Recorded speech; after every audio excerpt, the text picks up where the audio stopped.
and welcome. My name is Ashley with Lavish Grace Photography, and today we're going to be talking about the Leica Q2.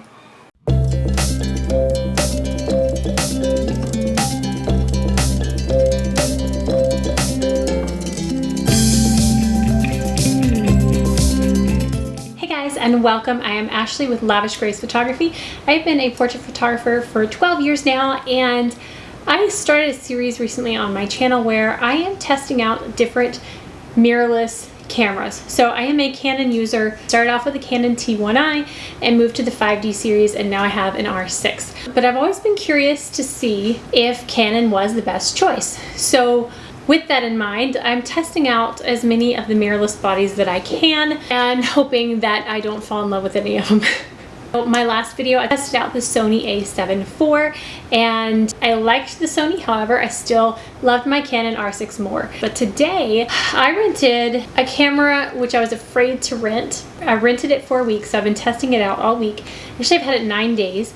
It's the Leica Q2. So I am new to Leica, and as soon as I saw this, I'm not gonna lie, Peter McKinnon is the one that introduced me to this camera and made me really want to try it. And I was terrified that I was going to fall in love with it. But we're going to get in today what my thoughts are on the Leica Q2, knowing that I'm a Canon user and that's what I'm familiar with. But everything about this, for some reason, just intrigued me. I am new to Leica, and I'm learning all about Leica and all the cameras that they do offer. This one in particular, I love the simplicity of it. I love that it only has one lens. You can't take it off. Let me go into the specs a little bit so I can catch you up if you don't know what the Q2 is. Leica Q2 is a 47.3 megapixel full frame camera. It is weather sealed. It has a built-in lens, like I was saying. This is they call it the Summilux. Forgive me if I'm saying that wrong, but 28mm f1.7. On their website, it says it has a brand new electronic viewfinder, and it says lightning fast autofocus, which I'm going to get to when I start talking about this. And it says burst shooting, 4K video. So yeah, that's what the website says about this camera. Let's see here. So it does do video and it does photos. It has a 47.3 megapixel sensor. So coming from the R6, mine has a 20, I believe, megapixel sensor. I was expecting to be blown away by this camera. I thought I was going to fall in love with it and have to have this camera. This comes in at a hefty price of $795. So with tax, $6,000 camera and lens combo here. So I was kind of afraid I was going to fall in love with it, but let's get into this. I have used this on 3 professional shoots now, plus 1 extra with my son and his friend. So I have shot with this 4 times, plus playing with it around the house as well. And I just started looking at the video today. I totally forgot it does video as well, but I honestly wouldn't use this for a video camera. Let's talk about the experience of shooting with this. So I'm not going to talk super technical about this camera. There are lots of videos that you can go to get more specs and the technical aspects of this camera, but I'm going to talk about the user experience and the practicality of this camera. On all my photo shoots, I had my Canon R6 and I had the Leica, so I could go back and forth, and I'm extremely glad that I had my R6 with me as well, because this was not easy to use on a photo shoot. It says lightning fast autofocus, but coming from a Canon R6, I know traditionally the Leica's autofocus is slower. Maybe it's faster than what it used to be, but coming from an R6, the autofocus on this thing killed me.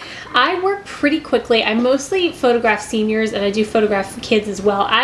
Photographing kids with this is not something I would want to do. But even with seniors and the pace that I go with my seniors to keep it moving and keep them engaged, I found that this slowed me down too much. And if you're working with a professional model, I think that's fine probably, because they don't get as uneasy in front of the camera. But when I'm working with my seniors, I like to keep it moving and keep them engaged and keep them comfortable. And I feel like the focus on this was not fast enough for me to use just this in a photo shoot. I did like pulling it out for some specialty shots, because 28mm is not a focal length that I typically use. I like my 50mm and my 100mm.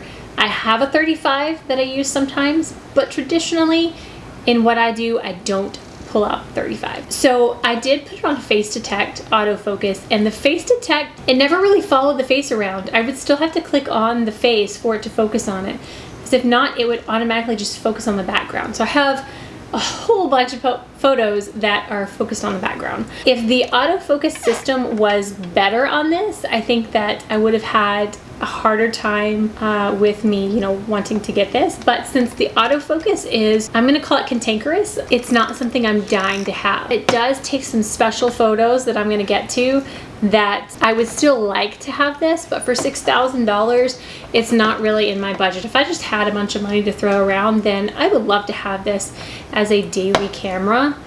But autofocus is kind of a deal breaker for me.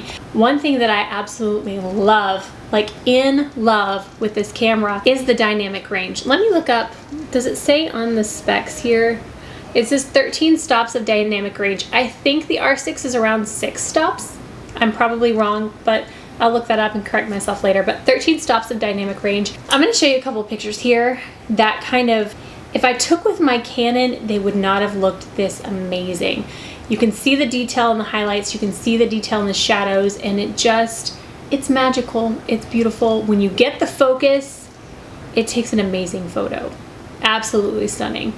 So the dynamic range is something that I really enjoyed, and I want to look into other cameras that have great dynamic range. Okay, so it is a 28mm lens, and that you can't change that, that's what it is. And when I was going into this, I thought that was going to be something that I loved, and I know it's not a focal length that I've actually never used a 28mm, but I thought I was going to love it, but I ended up not.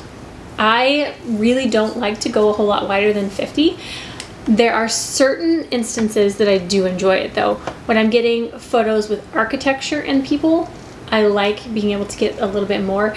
But I found like the way I work and the posing, what I'm used to, is not conducive for the 28mm. There was a pose I did with my sister and it totally looked really bad on the 28mm. You just have to think a little differently when you're using that wide of a lens in your portraiture. I feel like it has a little bit more of a fashion feel to it, and that's not really my style. If you like 28mm, then it might be a great option for you. But again, I'm gonna go back to saying I would not be able to use this only on a professional photo shoot for me personally. Not only the autofocus, but the other thing that I ran into is this overheated. On my sister's senior photo shoot, I had my Canon and this, and I was shooting back and forth. So I wasn't even shooting exclusively with this, and it just stopped working. And I at first thought that the battery died. I was like, oh man, that didn't last very long. But no, it came back on later. It just overheated. And yes, I am in Texas, and it is still like 100 degrees outside. Yeah, we should be in fall. It's not fall here. Overheated, and that's a big deal for me if my camera just in the middle of a shoot isn't working. So yeah, I could never rely on this camera alone for a professional shoot. And I don't know that that's what this camera is made for anyways. You can definitely use it for professional photos. It is a full frame sensor after all. Again, I think fashion work would be what I would love this for.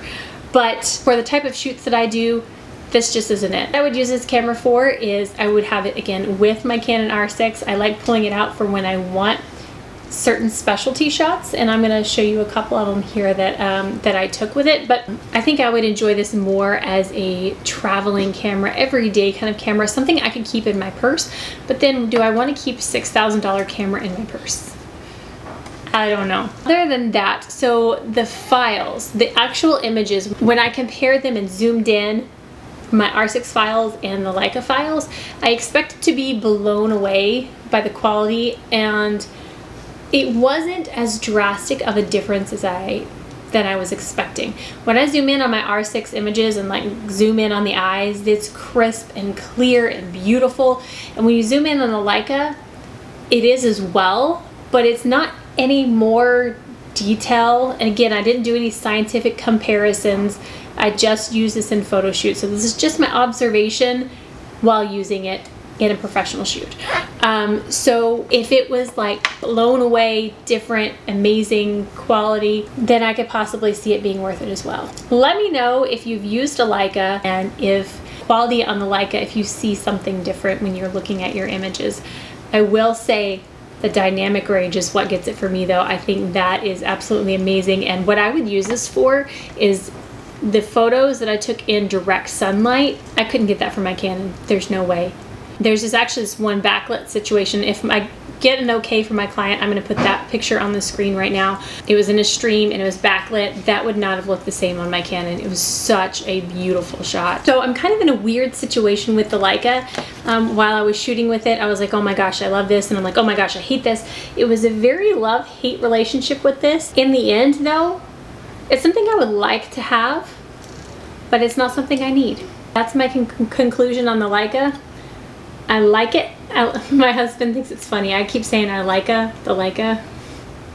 I like it, but I'm not as head over heels in love with it as I thought I was going to be, which actually makes me very happy. So I don't have to figure out a way to spend $6,000 on it. If you have used the Q2, let me know your opinions in the comments below. Please be nice to me and to each other. I haven't tested the video capabilities enough on it to comment on the video, but I wouldn't use it for video just because of the autofocus.